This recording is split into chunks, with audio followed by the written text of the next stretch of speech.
Estamos de volta, vem pra cá. Hoje a gente tá conversando aqui sobre relacionamentos abusivos. E tá na hora da gente ver um caso, porque em um relacionamento abusivo pode acontecer uma agressão física. No entanto, existe violência contra a mulher que acontece mesmo sem qualquer vínculo com o agressor.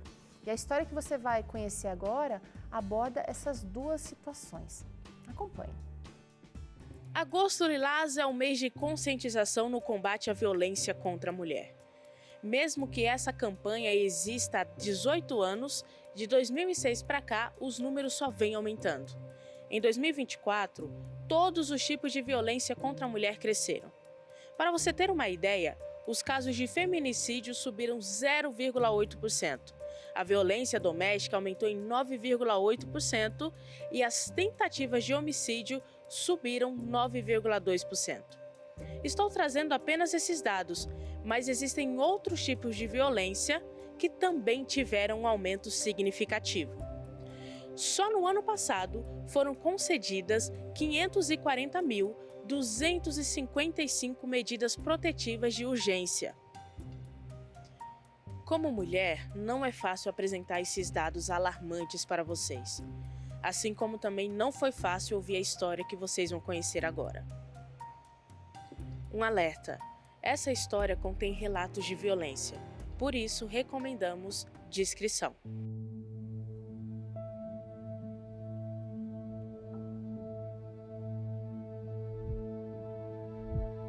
Bom, na minha infância o meu convívio era bem tranquilo. Era uma época que não tinha internet, a gente não ficava trancada dentro de casa, então crescia na rua com os vizinhos, todo mundo em unidade. Apesar de eu ser mais tranquila, mais tímida, mas eu me relacionava bem com os vizinhos, com os amigos. Depois de algum tempo de convivência com os amigos da rua, um rapaz começou a olhar para Márcia de forma diferente. No entanto, havia alguns problemas que impediam esse relacionamento. Então, nós crescemos juntos aqui na rua, né? Só que quando a família dele mudou para essa rua, onde eu moro, eu tinha 6 anos de idade e ele era 11 anos mais velho que eu. Então ele já era um adolescente, mais que adolescente, né?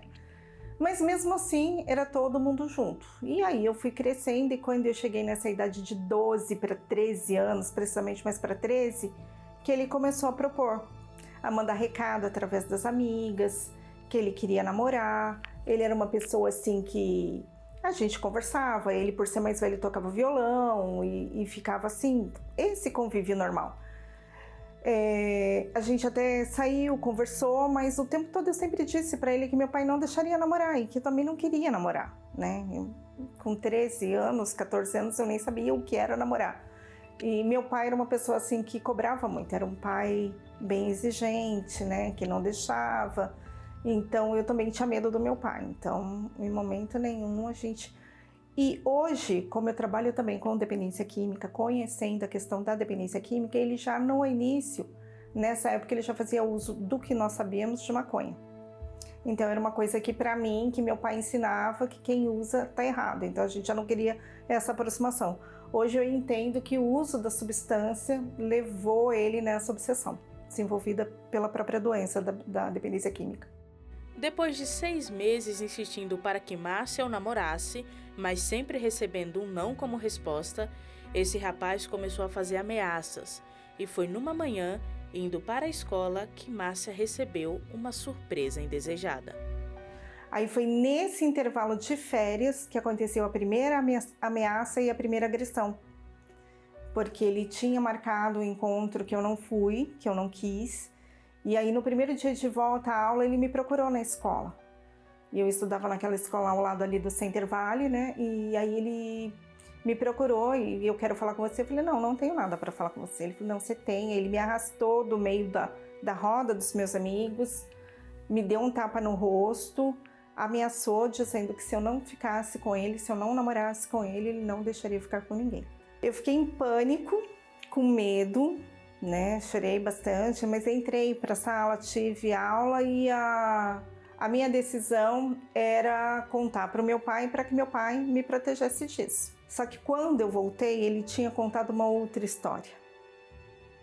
E até hoje eu não tenho certeza de qual foi essa história, mas uma história de que eu não deixava ele em paz, que eu que procurava, E meu pai, sendo assim, muito rígido, meu pai me tirou da escola.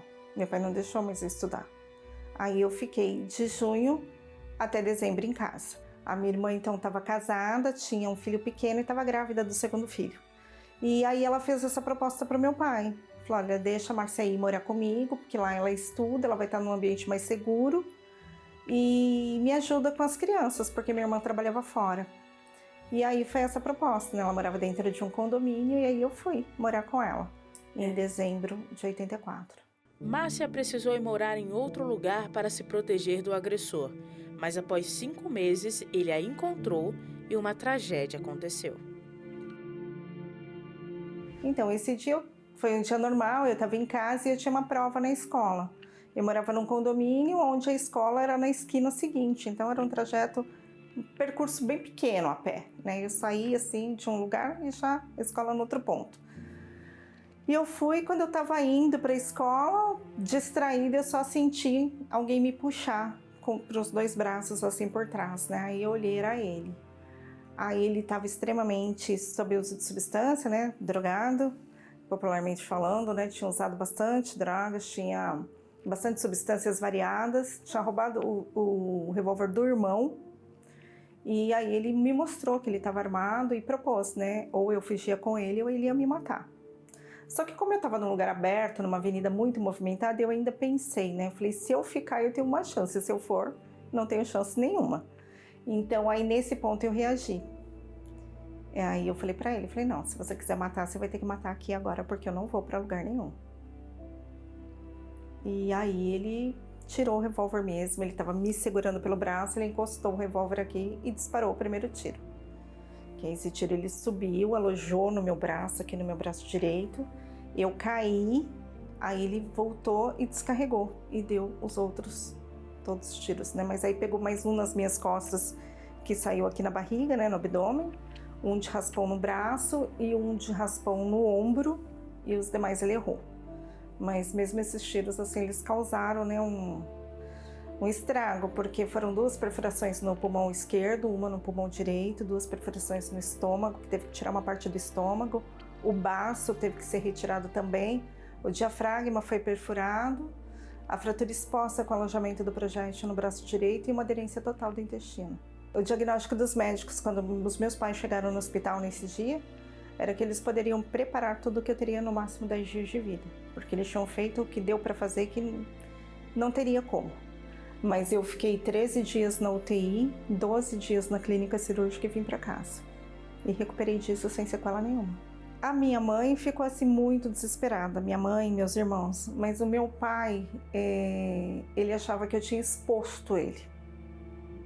Porque é um negócio que saiu no jornal, na época era jornal mesmo, que todo mundo lia, né? Fotos, não minha, né? Porque era de menor. Mas o dia que eu tive alta do hospital, meu pai não foi no hospital me buscar. Minha mãe teve que ir com o vizinho. E quando ele chegou em casa e viu que eu estava em casa, a pergunta dele foi por que eu não tinha morrido, porque eu tinha envergonhado o nome dele. Então meu pai nunca processou isso. Márcia sobreviveu, se recuperou e deu continuidade à sua vida. Mas em 2010, um outro episódio traumático marcou sua trajetória e ressuscitou gatilhos do passado. Foi bastante tempo, né? Que esse primeiro incidente foi em 85, o outro foi em 2010. Então, uma diferença grande, né? Nesse período eu já tinha casado, eu tinha me divorciado. E aí, em 2008, eu conheci essa pessoa. Para mim era uma pessoa até normal, porque eu conheci na igreja. Uma pessoa tranquila. E a gente tinha um namoro. A gente namorou acho que 1 ano e meio antes de vir morar juntos. E era um relacionamento tranquilo. Mas não era uma pessoa que eu convivia todos os dias. Eu via final de semana, às vezes durante a semana, então eu nunca tinha percebido nada de anormal. Até a gente vir morar junto, e aí de início eu já percebi o comportamento agressivo, o gasto excessivo do dinheiro. E aí realmente ele mesmo assumiu que fazia uso de cocaína. Aí ele implora, diz que vai parar, que não quer mais isso, mas me agride. E além dessa agressão que tinha acontecido em casa, aconteceu uma dentro do carro que a gente estava conversando, eu dirigindo. E aí ele foi virando o meu braço até torcer meu braço. Então aí eu tive que ficar imobilizada, com o braço imobilizado. Aí a partir daí eu falei, não quero mesmo, é separado mesmo. E aí ele começou a perseguir, sabe, onde eu tava, ele ficava nas esquinas próximas de casa para ver eu chegando e ele vinha para agredir, ameaçando. Ele já me encontrou no trânsito e ele amassou meu carro 2 vezes, chutando mesmo eu dirigindo. Algumas vezes, dependendo de onde eu estava, que aconteceu acho que umas 2 ou 3 vezes, de eu estar na casa de amiga ou em algum lugar público e ele aparecer, eu ter que chamar a polícia para me escoltar para eu poder voltar para casa. Aí era um pânico, eu tinha medo de acontecer tudo o que já tinha acontecido antes. Era desesperador. Depois de meses sendo perseguida e ameaçada, Márcia finalmente conseguiu a medida protetiva e seu ex-companheiro a deixou em paz. E por falar em paz, mesmo tendo sobrevivido a situações traumáticas, Márcia só conseguiu ter paz no coração depois que se aproximou de Jesus. Eu fui convidada por uma pessoa a ir para a igreja, né? Porque até então o que eu procurava de tratamento era só as psicólogos, as terapias. Então isso de tempos em tempos eu estava o tempo todo fazendo. E aí eu fui, porque eu não conhecia. Eu não conhecia Deus. A minha família é uma católica, embasada naquilo de ir na missa só. E eu me desconectei muito, até por todas essas agressões que eu tive, né? A primeira de ter sido baleada, depois o abandono do meu pai, que foi uma das coisas que eu senti muito. Então eu tinha essa desconexão mesmo. E aí a partir daí que eu fui para a igreja, né?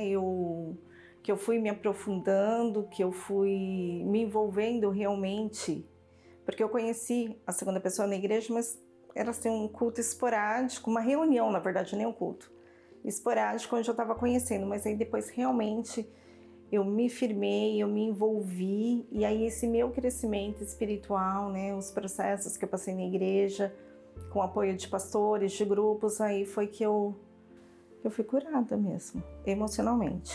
Desse sentimento de rejeição, de orfandade, de baixa autoestima, que são todas essas coisas que esses incidentes trouxeram para minha vida.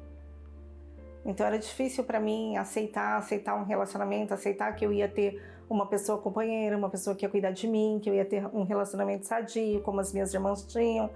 Então eu achava que isso não era para mim. Eu trazia muito isso da culpa, né? Que meu pai me acusava o tempo todo de que eu era culpada, então eu acreditava nisso, que a culpa era minha.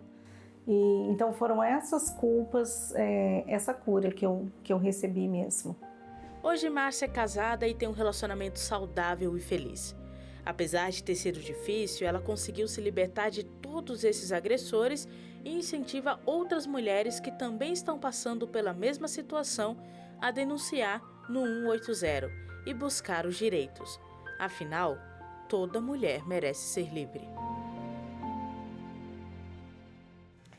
A Igreja Adventista do Sétimo Dia também tem um projeto educativo, o Quebrando o Silêncio, contra todas as formas de abuso e violência. E no sábado, dia 24 de agosto, todas as igrejas adventistas vão estar trabalhando esse tema com as portas abertas para prestar ajuda também a quem sofreu ou sofre algum tipo de violência. Então, se você quer receber essa ajuda, você pode chegar até uma igreja adventista mais próxima a você, acessando o site igreja.adventista.org, tá bom? Vou repetir, é igrejas.adventistas.org. Tá escrito aqui, né? Igreja no singular, .adventistas no plural.org.